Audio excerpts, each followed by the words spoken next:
So, ayun guys.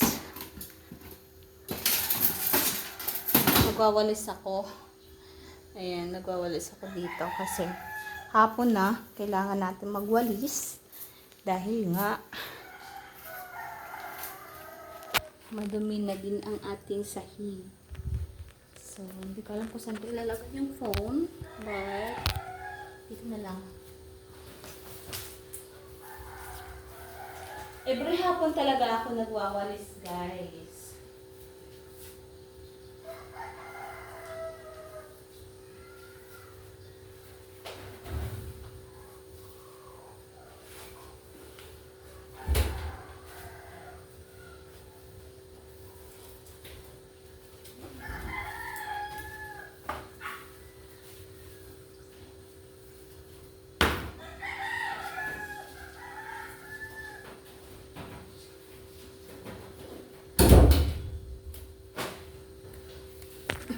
So, ayun lang. At nakasalang yung sinaing ko, guys.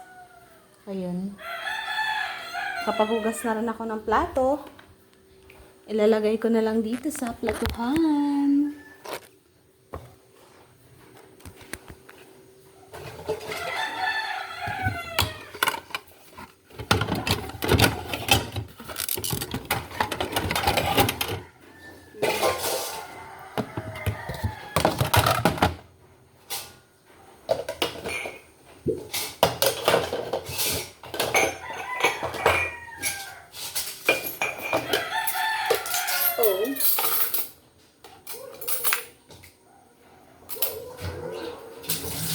So, yun lang.